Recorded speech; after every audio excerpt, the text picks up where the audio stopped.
Planning is the phase where we now select appropriate goals for the patient.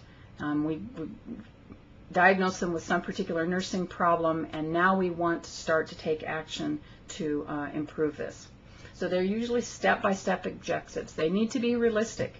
The patient has kidney disease and they have altered urinary elimination. We aren't going to be able to fix their kidneys, so we can't say that. So it has to be realistic. They are centered around the client, so they are worded as the client will, not the nurse will, but the client will.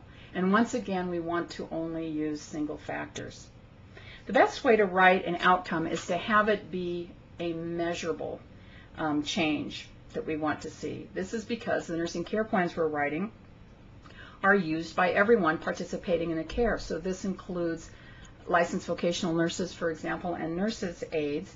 And it's much easier to hold somebody responsible to you that you've delegated a nursing task to if you're very specific. So anytime that you can count or show specific numbers, this is the best way to actually be able to demonstrate too that goals have been met.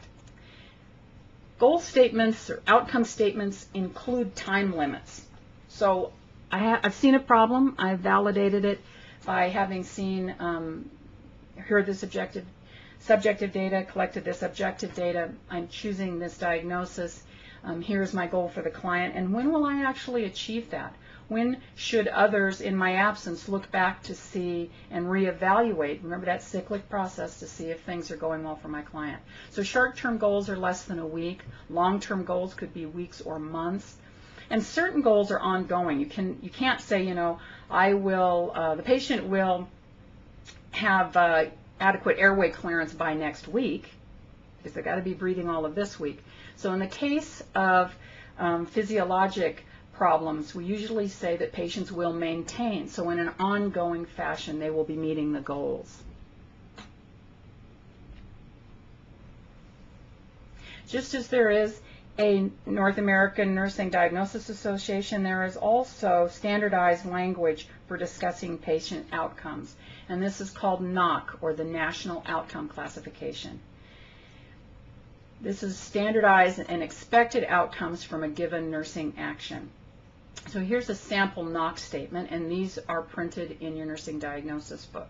So once you've determined what you think the nursing diagnosis is, you look at defining characteristics and see that yes, indeed, that was the patient's actual problem, and then below that, it will actually have the appropriate goal for that given patient problem. So the NANDA, the nursing diagnosis, is, as an example, here's an example, anxiety related to change in role status, as evidenced by feelings of dread. The goal is the client will identify, verbalize, and demonstrate techniques to manage anxiety. All right, so here's the objectives, and then here we have the measurable part. They'll do it within 2 hospital days. In an acute care hospital, it is a requirement that all nursing care plans be reviewed and updated within a 72-hour period. So any nursing problem that is initiated on a care plan, you know at a maximum that it has 72 hours before it needs to be reevaluated. Interventions is a fancy word for actions, and once again there is actual standardized action, and they're referred to as the National Intervention Classifications. These are the research-based steps that have been determined to be most effective, whether we're treating dehydration, altered fluid status, or overweight, so nutritional excess, whatever the particular problem is, there are actual research-based steps that we should take. And these are categorized in different ways. One is to categorize them as what can the nurse do independently. So what does the nurse do without having to call and solicit a physician order that requires absolutely no supervision or direction from physicians and is within our own licensure guidelines? Teaching is an example of that.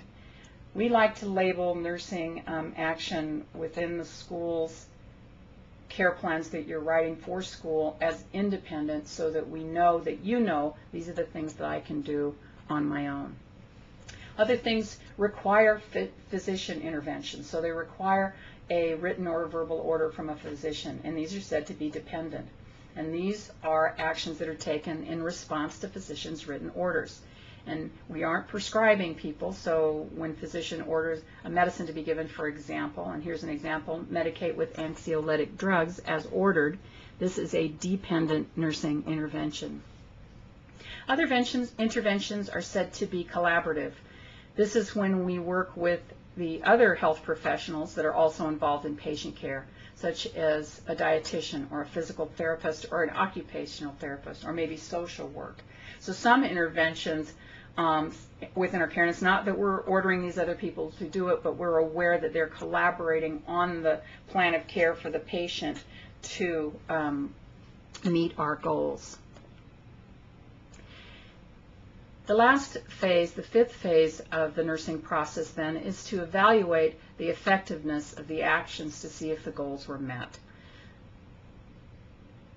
And one thing that you will have to do is one of three things, which is either the plan didn't work and it requires revision, so it now is going to have new goals, new timelines, maybe the interventions need to be altered, or perhaps the problem is resolved. The patient no longer has a pain.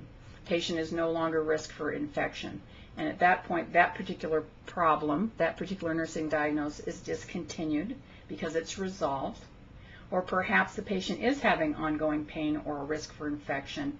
And now we simply are indicating that we want to continue with the plan. The problem is still present, but the plan is still working. So here's some example of